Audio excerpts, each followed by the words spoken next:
Você acompanha a partir de agora TV Saber. Apresentação Gil de Oliveira.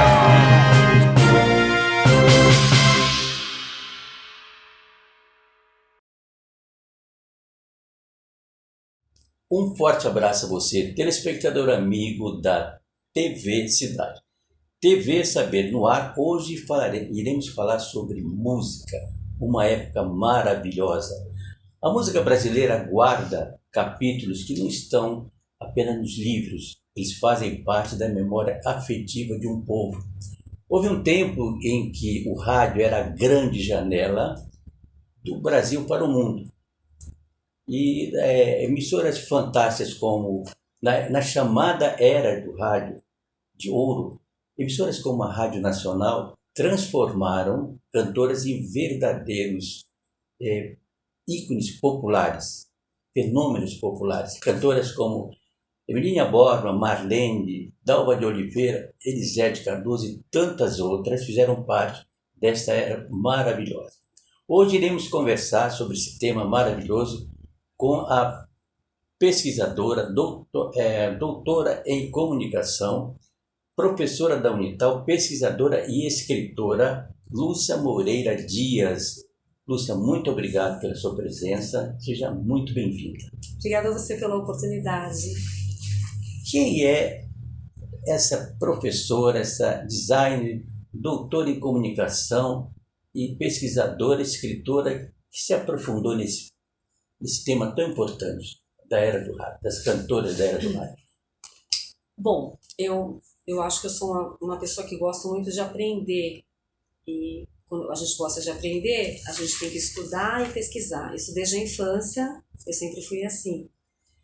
E me tornei professora, né? Então, na verdade, eu sou formada em design gráfico, e o design gráfico é uma área que eu gosto muito, porque ele trabalha as questões não verbais, ou seja, se você pegar uma cantora, a exposição dela, né, na revista do rádio, ou nas revistas do rádio, ou se você pegar uma cantora hoje e verificar a imagem dela nas redes sociais, a gente vai entender que a maneira como ela se comporta, né, as roupas que ela usa, a exposição dela, a forma como a imagem dela está nesses meios, como estava nas revistas anteriormente, isso é feito por um profissional que trabalha com isso, que é um designer, um comunicador visual. Porque a área de design é muito importante. Então, eu me tornei professora ensinando design, e a pesquisa, que eu gostava muito, que eu era estudiosa, chegou na minha vida e me levou para a área da comunicação verbal.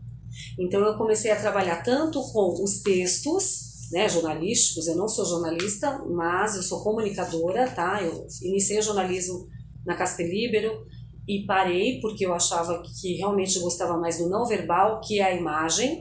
Acabei um curso de imagem, que é um curso de design, e a vida é muito engraçada, né? Porque aí acabei unindo os dois, porque hoje eu pesquiso, né, memória, meios de comunicação, que dentro das minhas pesquisas, a revista do rádio. Hoje eu pesquiso a história da vida de cantoras de rádio, de cantoras da música popular, e nessa pesquisa eu uso o verbal e o não verbal.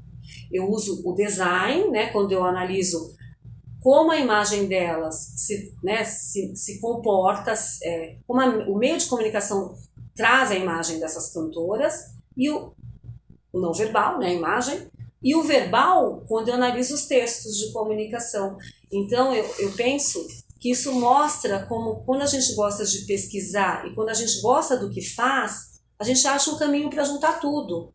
E foi isso que eu fiz na minha vida, porque eu gosto de aprender e ensinar. Lúcia, como que o rádio entrou na sua vida desta forma?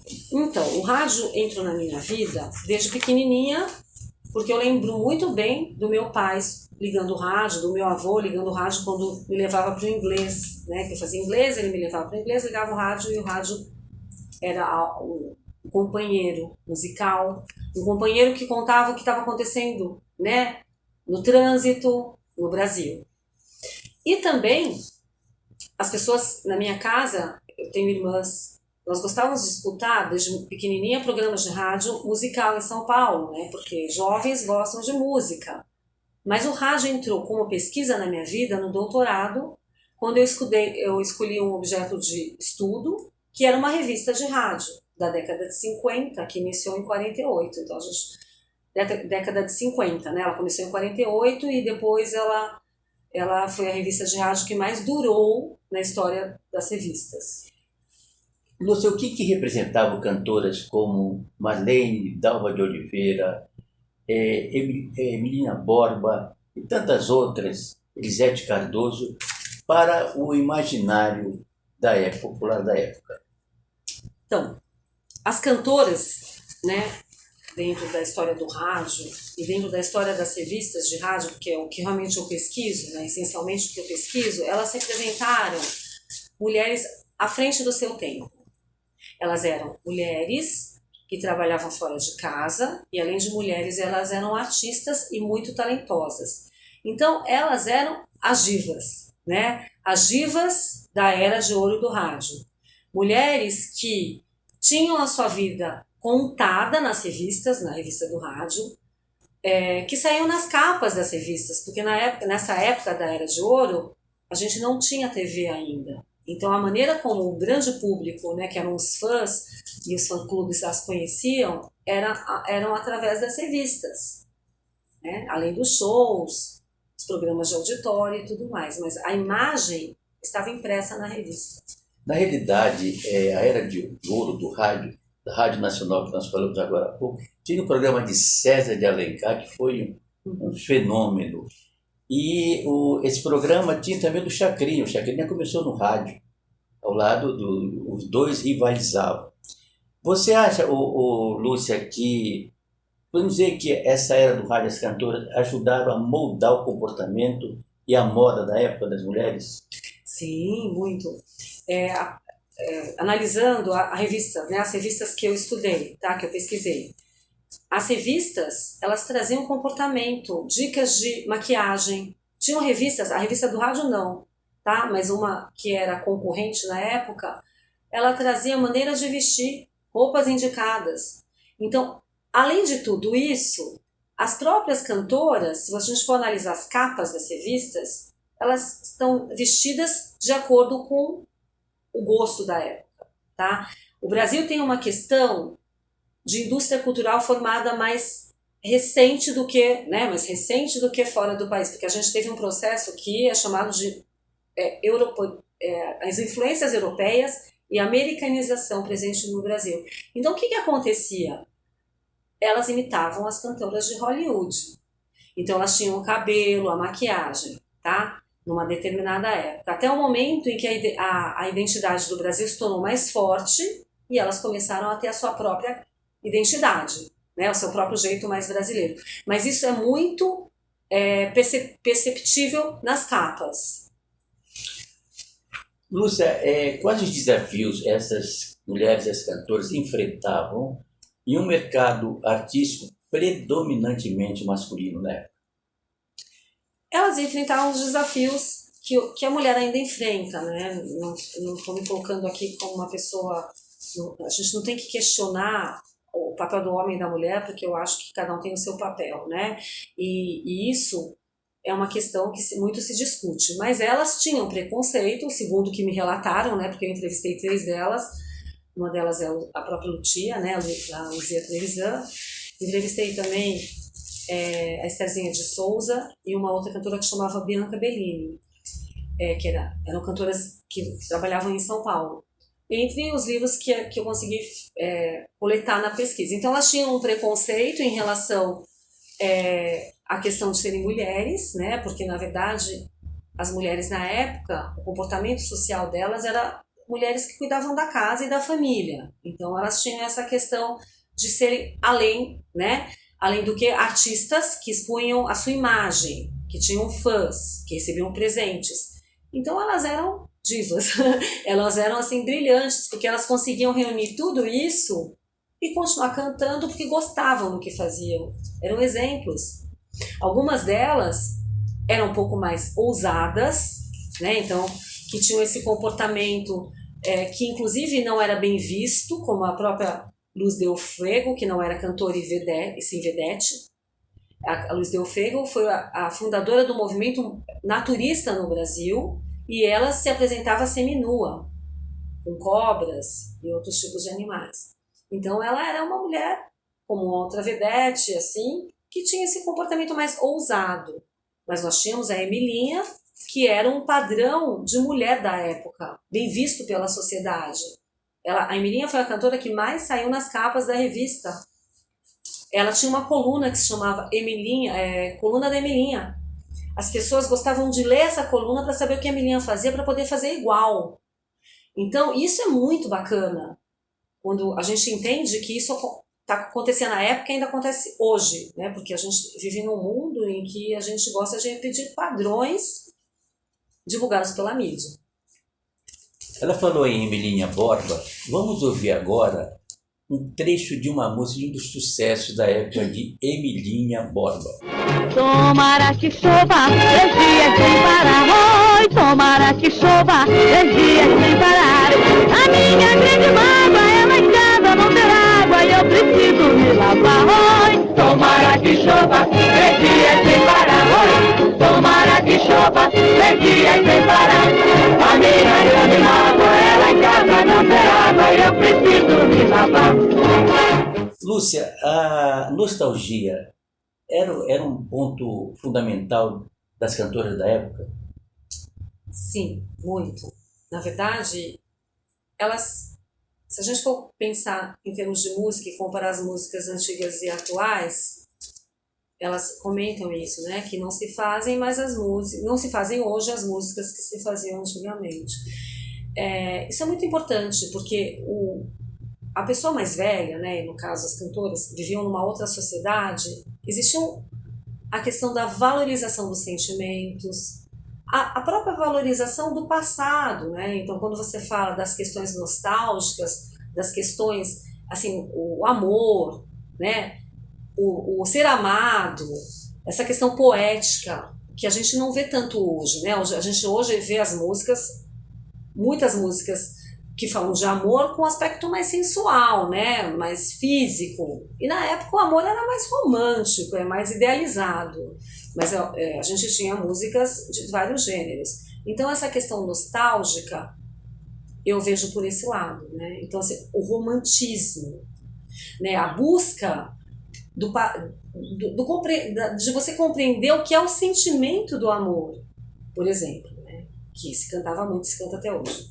Lúcia, se você poderia resumir em uma frase a contribuição maior das cantoras do rádio para a cultura brasileira? As cantoras do rádio, elas foram mulheres que conseguiram unir, né, essa questão da independência enquanto figura feminina com a questão do processo de celebritização, né, que a gente fala que eu acabei de comentar, elas eram divas. Hoje a gente usa o termo celebridades, né, são uma celebridade. Então, assim, na época, o nome que se usava eram as divas da música, as divas da era do rádio. Então, elas são pessoas que devem servir de exemplo para nós mulheres, né, para as pessoas que gostam de música, que gostam de rádio, para as pessoas que têm um sonho, né, o sonho de serem pessoas para deixarem um exemplo. Elas eram mulheres à frente do seu tempo, que gostavam do que faziam, que eram elegantes. Algumas mostravam um pouco mais o corpo, tinha a questão da sensualidade, mas elas estavam trabalhando. E trabalhando, elas compunham músicas, cantavam músicas e formaram a música popular brasileira, né, como os homens, e também construíram a história do rádio nessa importante era, que é a era do ouro do rádio. Lúcia, você poderia falar sobre a rivalidade entre Marlene e Emilinha Borba na época? Então, na verdade, isso é espetacularização, né? Então, o que acontece? Na verdade, a espetacularização que a gente pode entender que acontecia na época era você pegar uma briga que supostamente existiu, né? Porque quem falou que existiu? Né? A mídia falou que existiu. Em termos de concurso, né? De rainha, quem foi eleita mais vezes a rainha, muitas vezes um desentendimento profissional. Então, essa rivalidade, ela foi construída. Ela foi construída pelo meio de comunicação, que na época eram as revistas, ou o próprio rádio. Isso é um fato, que é um fato que a gente consegue ver até hoje. Então, quando a gente pensa em relações sociais, isso acontece no seu trabalho, entre as cantoras, em qualquer meio. Existem rivalidades, né? Então, se a gente consegue perceber hoje e analisar um portal de notícias, né? Por exemplo, um jornal, que a gente fala, nossa, eles estão brigando, vão se separar. Nossa, amigas, uma traiu a outra. Nossa, isso é espetacularização. Porque, na verdade, seria um conteúdo íntimo, né? E aí a mídia traz esse conteúdo íntimo e explora esse conteúdo íntimo para vender mais. E isso era o que a revista do rádio fazia e as outras também. Então, na verdade, existiu? Existiu. Porque você, assim como elas podiam ter desavenças, eu também posso ter desavença no meu trabalho. Agora, a forma como as revistas contavam isso era bom para as revistas venderem, para elas ficarem famosas e para todo mundo. Então, eu acho que isso funciona muito. O problema disso é prejudicar algumas pessoas, como no caso da Dalva de Oliveira e o Erivelto Martins, né? Porque aí a gente tem a participação dos filhos. Então, assim, o caso entre eles, o problema que eles viveram de relacionamento, é um problema que foi exposto pelas revistas. Lúcia, em termos comparativos, qual seria a principal diferença entre as cantoras desta época da era do rádio, era de ouro do rádio, e as cantoras da atualidade? Eu não sou musicista, então eu vou analisar pela questão midiática, tá? Eu acho que se a gente pegar em conta figuras femininas, cantoras e artistas, ícones, né, do rádio, divas e celebridades, a gente tem que o mundo evoluiu e as pessoas têm papéis diferentes. Então, só para fazer um exemplo, eu estudo hoje a Luzia Trevisan, né? A chamada Cinderela. Antes de estudar a Luzia Trevisan, eu ia estudar a Anitta.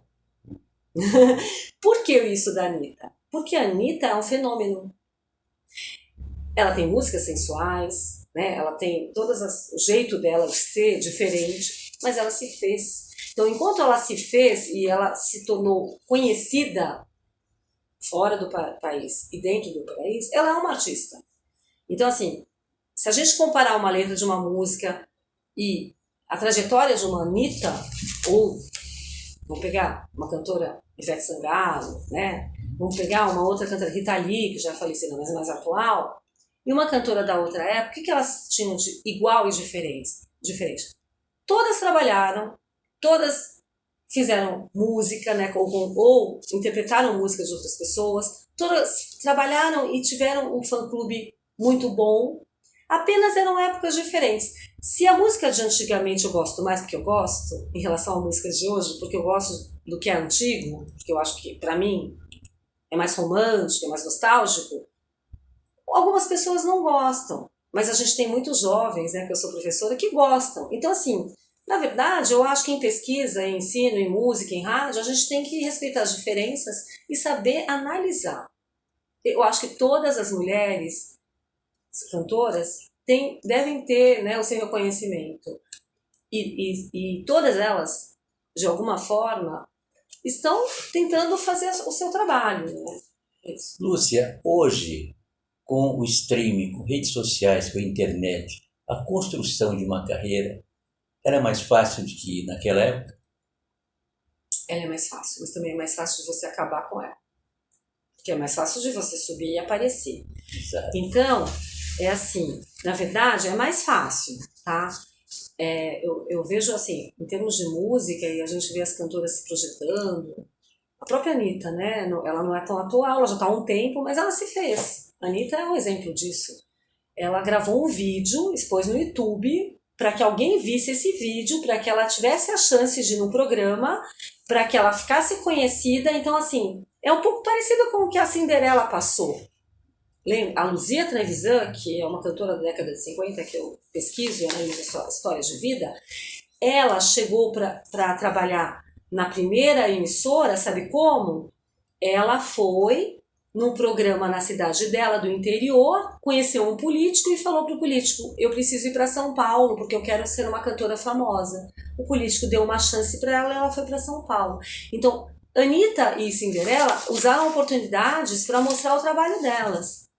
Então eu acho que hoje é mais fácil, mas ter talento, né, gostar do que faz, fazer um trabalho sério, continua necessário.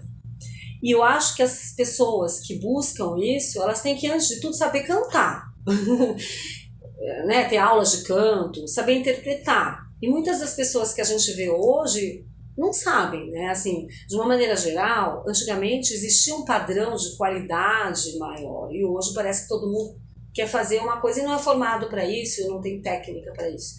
Lúcia, hoje você desenvolve em seu pós-doutorado uma pesquisa em um livro em homenagem a uma cantora da época, Luzia Trevisan. O que você pode nos falar a respeito?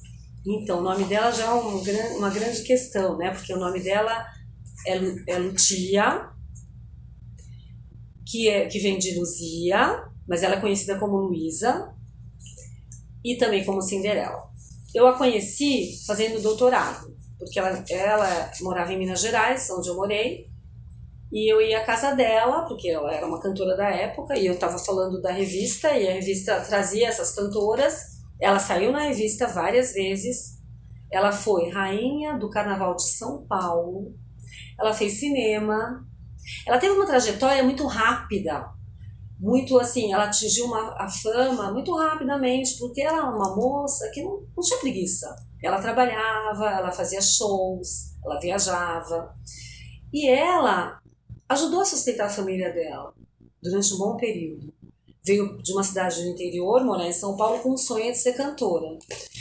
Aproveitou o convite de um político, onde ela participou de um evento, um encontro adolescente na cidade do interior, que a trouxe para São Paulo, apresentou para uma rádio, e ela foi se apresentar nessa rádio. Só não cortando, que a Luzia Trevisan, ela é de Bebedouro, uma cidade do interior do estado de São Paulo, e ela foi para Ribeirão Preto, onde ela começou, de certa forma, a sua carreira. Continue falando. Então, aí o que aconteceu? Quando ela chegou em São Paulo, depois, né, toda essa passagem, ela foi se apresentar, né, na rádio, e a hora que foram chamá-la, ela foi se apresentar com um vestido reformado de noiva, né, da mãe dela, porque na época eles vieram para São Paulo e usaram as finanças, né, para trazê-la. Ela veio com a mãe só. E como o vestido era branquinho e a Cinderela, ela era loirinha e tinha olhos claros, o profissional da rádio a chamou e falou: chama a Cinderela, porque estava passando o filme Cinderela próximo à rádio. E aí ela ficou conhecida como Cinderela. E eu gostaria que você falasse do seu livro. Então, meu livro é fruto da minha tese de doutorado e ele trata da revista do rádio, tá? Que é essa revista que a gente comentou, né? Que é importante para a história do rádio e do Brasil, né? Porque as revistas de rádio, elas contavam a história do Brasil social e política. Isso é muito bacana para a gente explicar, até porque o rádio, ele foi um disseminador, né? Da parte social do Brasil. Então, o rádio enquanto rádio, né? Ele trazia o que acontecia no mundo, muitas vezes.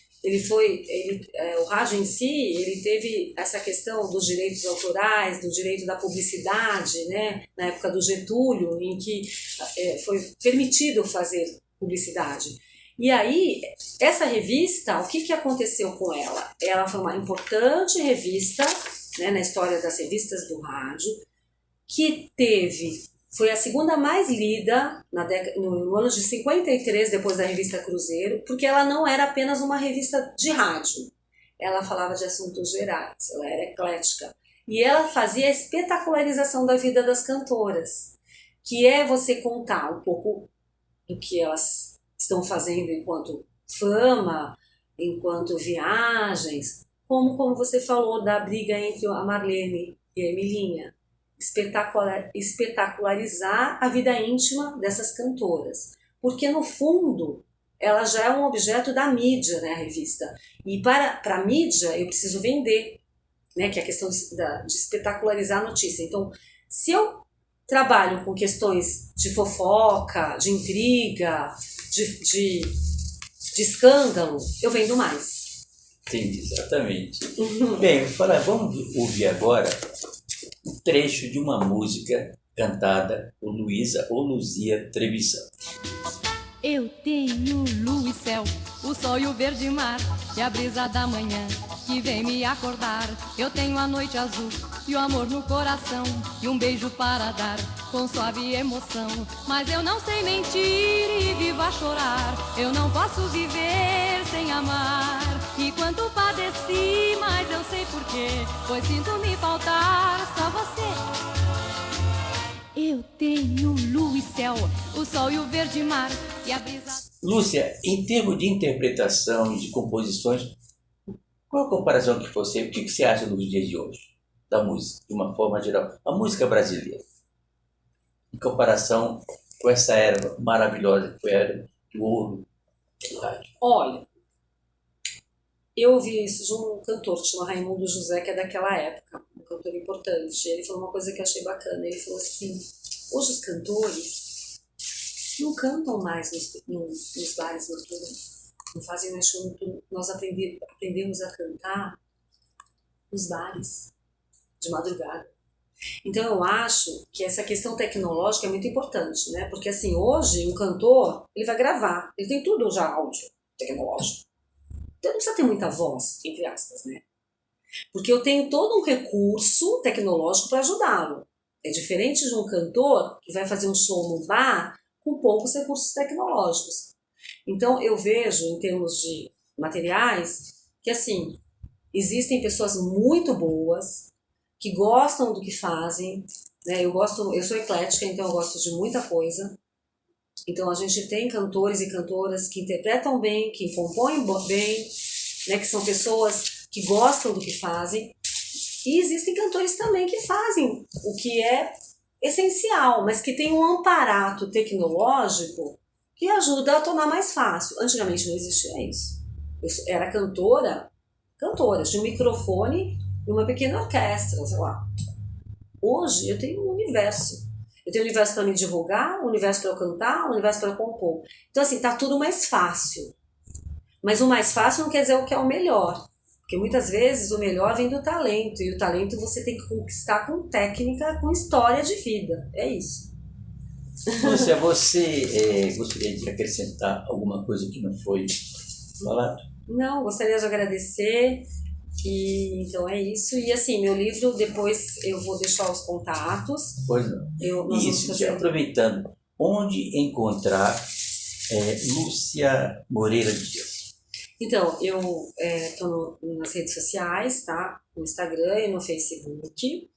E Qual seria o seu Instagram e Facebook? Lúcia MM Dias, depois eu passo para você. Isso. E eu vou fazer o lançamento do livro em breve. Ele é um livro que é fruto da minha tese, né, da Revista do Rádio e Cultura do Espetáculo. E na sequência eu vou fazer o lançamento do livro do pós-doutorado, que é um projeto que eu desenvolvo na Universidade de São Paulo. E eu gostaria de divulgar também um evento que nós vamos fazer no dia 28 de maio, na USP, no auditório do prédio central da ECA, que é o Tributo às Cantoras do Rádio. É um evento muito bacana, porque nós trabalhamos com elas, as cantoras que ainda estão vivas vão até o evento e nós fazemos um bate-papo com elas, contando um pouco essa questão da memória, da questão da música de antes de agora, da questão do preconceito, das histórias que elas têm para contar, e elas acabam cantando um pouquinho também. É muito bacana. Este evento que a Lúcia falou, 28 de maio, nós estaremos divulgando aqui na TV Cidade, através de um vídeo que será gravado pela própria Lúcia. Lúcia, para encerrar, nós gostaríamos que você deixasse uma mensagem a quem nos assiste. Bom, primeiro eu queria agradecer a oportunidade E assim, a minha pesquisa é sobre rádio, então eu acho que a gente cada vez mais, sobre uma revista, sobre as cantoras, tem que valorizar a memória. Eu acho que qualquer um de nós tem, assim, nós enquanto pesquisadores, né, pessoas ligadas ao rádio, à TV, às mídias, temos que lembrar que a gente tem uma história. Então, para a gente entender o que está acontecendo hoje, a gente tem que entender o que aconteceu antes. Porque, na verdade, existe um processo cíclico, né? A gente tem uma realidade social e tecnológica diferente, mas a gente tem pessoas cantando com talento, né, cantoras e cantores, e continuamos tentando fazer o melhor. Então é isso. Lúcia, nós agradecemos toda a sua atenção, sua participação. Esperamos que futuramente você retorne. Sim, com certeza. Vai ser muito bom. Conversamos sobre um momento importante da música, dessa época maravilhosa que foi a era de ouro do rádio. Conversamos com a designer, a doutora em comunicação, pesquisadora, escritora, professora universitária Lúcia Moreira Dias. Falamos de um momento importante do rádio, um momento em que a era de ouro do rádio, um momento que moldou comportamentos, ditou modas e, acima de tudo, ajudou a criar a identidade musical do país. Mais uma vez, muito obrigado. Obrigada a vocês pelo TV Saber chega ao seu final, estaremos de volta. Muito obrigado pela sua atenção, a sua sintonia. Estaremos de volta na próxima semana. Forte abraço.